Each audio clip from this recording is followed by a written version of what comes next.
Absolutely. requires you to have all of the knowledge. And it improves your own writing, and it helps you find your own voice. The way that Del Close said a thing that I disagreed with, and as a result, I got one step up the stairs of finding my own voice. Right. The end doesn't, the means, whatever I said, but the end of the means, I disagreed with him. And again, it interested me towards, you need to know the rules to find your own voice. Yeah, like, breaking the rules without understanding why those rules are in place is, like, why people go to jail and why, like, things are bad, you know? It's like, like, a good cat burglar knows why the rules are there and how to move around them. Right, you know? Like, and, a good cat burglar! When the Kitchen Hall started a thing called theater sports, it was our first time we were 19 and 20, the first time we were, like, getting paid for performing. What the theater sports people didn't know is that we were in the Second City for 2 or 3 years. Yeah. And we broke the rules, and they just thought they get them to classes. They don't know what they're doing. And well, the audience is really laughing, and there is a form of structure to our. And so we would do things like they really hated this. We challenged the theater sports when you challenge teams to games like improv games, and we challenged the other team to a best scene until Kevin gets an asthma attack. And because I had asthma, and I would run around the stage. And as soon as I started wheezing, and the two of the kids in the hall would start a scene. And as soon as I started wheezing, they had to end the scene. But our joke was, then it was the other team's turn, but I was already wheezing, so they had to end the scene. You win every time. And stuff like that. They just thought it was chaos. They were sort of blinded by the fact that there was structure within our breaking the structure. We knew what we were doing. Well, it's like real absurdist comedy, and like people that take it to these extremes. Like, you had sent me a text about Eric Andre recently, and it's like, I've been in love with Eric Andre for a minute, and his kind of comedy is very, very, like, chaotic up front, it seems. You know, it seems to just, like, not follow any form, but, like, Eric Andre is, like, he has studied so much, like, theater and performance. I guarantee you, when amateur night and he had normal stand-up, Andy Kaufman was a normal stand-up for a year until he started tearing it up. Yeah.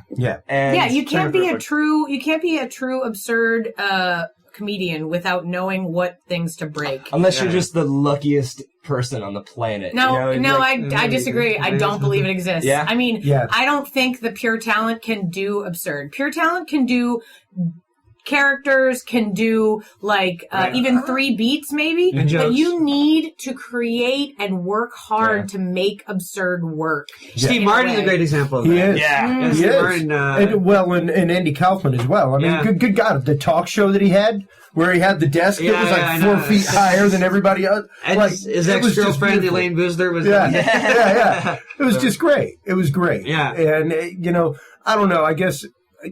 I'm very picky with comedy. I'm not that picky with music. I'll listen to any. I'm a music whore, man. Bring me music. I'll listen to it. But when it comes to comedy, there is, I guess, I crave a certain structure. I crave a certain... Ninja. I guess there's a pattern that I look for. And to me, especially in the movie industry now, the stuff that comes out for comedy really, to me, is just so softball pitched over the plate. Well, I was, and I talked about it in the workshop. To me, it just seems like such lazy writing. Yeah, you know what it is? Yeah, tell them what you were saying, because your thing was so, that makes so much sense. Right. Well, part of it, what I was saying was that I think... I can do the story and plot thing, but also we've become joke obsessed. Yeah, and and that's why sitcoms are mediocre because it's jokes. I wish I had my applause thing that I had for my like a sitcom. It's jokes in spite of the character. They break the character all the time. Yeah. So Big Bang Theory, as I said, maybe it's the best sitcom now, but it would be a middling sitcom in the 90s because I laughed. I saw the first 3 or 4 episodes and I laughed, but after a while I stopped caring. Because the characters were saying jokes that they would never say. Yeah. Yes. And that builds up. You could do that once a year as a treat, and then, because people do that in real life. People do see something, but if they do it all the time, they're not grounded people, and you lose interest in them. Yeah, no, and I'm a comic book reader, and it's one of the things we talk about on Dudes and Beer. We're like, okay, like the last Superman movie, or not the last one, but Superman, the one that came out before, everything else, where it was like a horrible Lex Luthor, everything else. Number one, wait a minute. It was the one with Brandon Routh, where they were like a sequel to the Richard Donner. Exactly. And it was one of those wait a minute. Did Superman really don't tell me Superman didn't know Lois Lane was pregnant. He's got super hearing. He could hear the heartbeat. Like, immediately, as soon as sperm and egg meet, he'd know. He's Superman. He can tell. He would not leave the Krypton. Like, that is not in his character. What the hell are you doing? Right. And then on top of that, in the middle of the fight, he let some people get wasted at the freaking museum. It's like, Superman would rather let Zod go than to let people die. Ooh. Like, why are you disobeying the rules of the character? Why are you disobeying the rues of the universe that you set up? And that's the other problem I have with movies nowadays. All these reimagining. To make it more pertinent to a younger audience. Just do a different idea. Don't reimagine Ghostbusters. And I haven't seen it. I hear it's funny. But I've heard it's really good. Actually, I hear it's good. But so maybe it's a bad example, but I'm going to keep on it. Do something else about a woman's movie. I mean, reimagining because you're breaking rules. And sometimes it works. Sometimes reimaginings do work, but that's all they do nowadays. Sure. Well, and it's just like whenever I hear like one of the nearest and dearest to my heart that I could probably put it on mute and say every line, Fletch. Yeah. To hear the fact that they are actually considering rewriting Fletch, and to hear the fact that they're even considering Jimmy Fallon for the part of Fletch. Oh, really? I'm sorry, he does not have the comedic timing. At least that was a book necessary for that, unless he's going to break character every 5 seconds. At least that was a series of books. I don't know. That's kind of what Chevy Chase did too. You know what I'm saying? Chevy Chase is not a freaking genius. I was going to say, at least that was a series of books. It wasn't an aside to the camera, though. Right. Is what I'm saying. Oh, right. Jimmy Fallon would do that.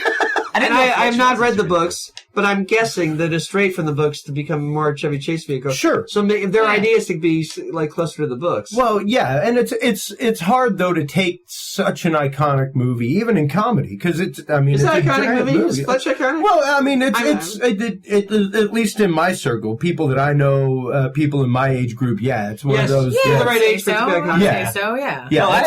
It's kind of like to me. That was an okay movie, Dave. Well, it's kind of like to me. Blazing Saddles is an iconic movie. Yeah, I'm that age where because it was groundbreaking. It was amazing. The comedy of Richard Pryor meets Mel Brooks. I've only Richard Pryor played the sheriff. The Cleavon Little was great, but imagine Richard Pryor is doing his own shtick. If he hadn't had the shtick in his personal life that made them not be able to insure him on film, it would have been insane. Because obviously.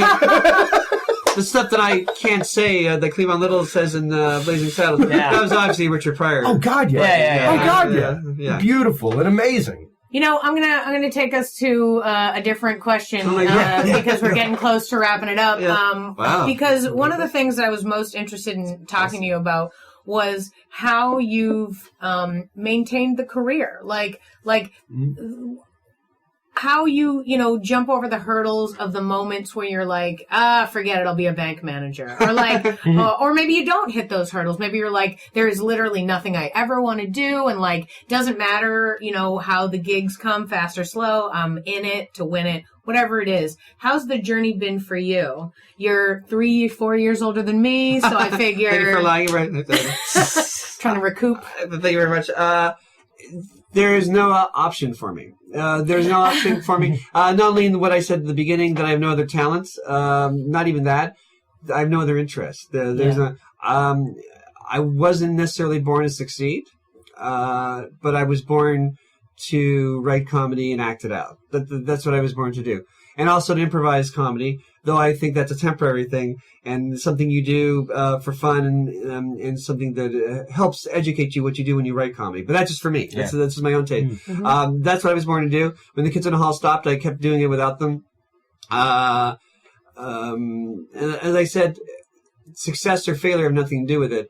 There was a few years when the writing strike was going on, and then I moved to Winnipeg. And people thought I'd quit, and I thought, oh, no, I'm learning how to be a fake father to a family, but I'm writing, and it's the only thing that I'm interested in doing. It's really the only thing. I know if you do come back in another life, it'll be a similar thing. It's that strong in me. It's no option for failure. No option. Well, no, there's option for failure. There's no option to do anything else. For giving up. I guess that's what I mean. There's no option for stopping it. Yeah. When I moved to Winnipeg, and the strike, it had been 4 or 5 years, because not only was there a strike, when the strike was over, then the Kids in the Hall hold ourselves up in Toronto, and we wrote and we shot our miniseries.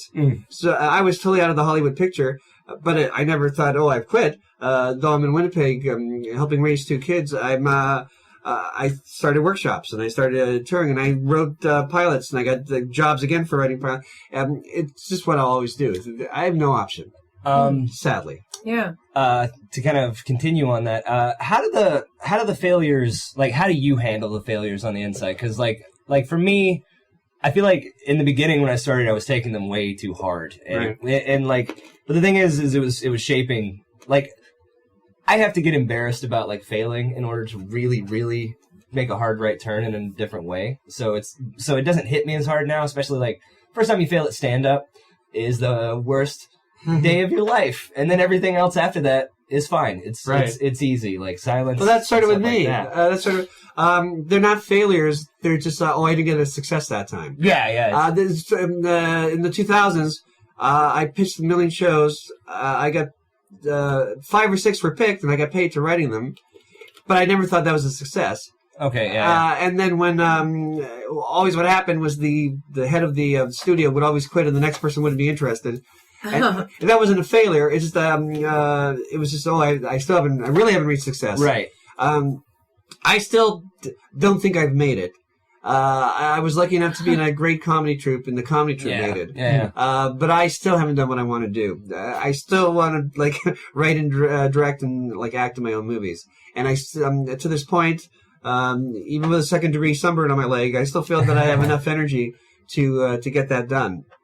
And so when I say I haven't made it, I mean it in a good, positive way. Right. So like failure, and I haven't like failed. failure is not even like the word you would really apply to any inconsistency in the. It's impossible for me to be a has-been because I haven't made it yet. Yeah. Okay, gotcha. Yeah. That's so funny. Do you think though that it's not so much that you quote haven't made it? It's that you're just in a new like part of your goal system, like where it's like when you were a kid, like if we talked to 15-year-old you and told you what you were doing, they'd be like, oh sweet.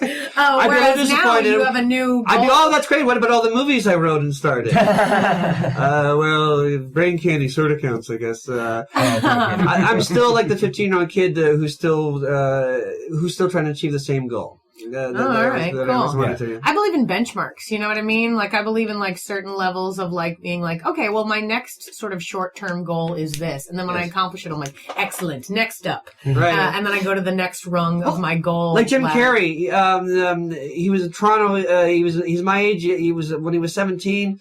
He was thought of the biggest thing in comedy. It took him forever to get to where he was. Then what do you do when you get there? And you've done 7 or 8 hit movies. What do you do after that? I don't know. I read the Walt Disney biography, and he did keep doing a step up all the time. Yeah. And when he was dying, he was planning to build a city, like a. Oh no, that was the plan actually for. Why not? And he was doing what you were saying. That was the plan for Walt Disney World. Yeah, in Florida was to be a master plan community. Yeah, he wanted it to be a real city. Yeah, where you did get to work in the Skyway, like from the house, from your window to your house, to like stuff like that. All the people that work for Disney right now are all like shuddering, like, no, please, let me go home. I had a friend that actually, whenever I first started video editing, that was a monorail driver at Walt Disney World in Orlando. And it's like a master plan community. Like you live on property. You live there. Yeah. There's something about the phrase master plan that doesn't make me feel good. I know. Yeah, but it lines up with a little bit of Walt Disney that I understand. Sure. Yeah, absolutely. There's a great article out there about how the CIA helped him actually procure the property. All right. Ooh. So back to Kevin McDonald's career. No, I'm the one that brought out the Disney book. You were, and I was just saying you. Yeah, I'm in a Disney thing. So my voice is in a Disney World thing. Right. Lilo Stitch, right. Oh yeah, I mean I'd sell my soul to Disney if they requested it, but just in case anyone's listening. But at the same time, like it's nice to have another goal, and it's good that you're like, okay, what I'm working on now is making movies and stuff like that. It's the same goal I've always had. So and it's sort of, I think it keeps me. I think I have that energy younger than my years. I probably look my years, but I feel that I have an energy that's younger. Well, not to mention, it's because of that. And we were talking before about how you travel so much and you get to meet all these communities of people that are interested in doing this stuff. You have a network of people that would love to help you. You know what I mean? Like, my thought is, I know that the end game is really to convince some studio to like give you millions of dollars to make this movie or whatever. But like, I don't know, you have the crowd of people that would like do stuff for you in such a huge way. And it does give me energy. I have like an army of people in their 20s, 30s.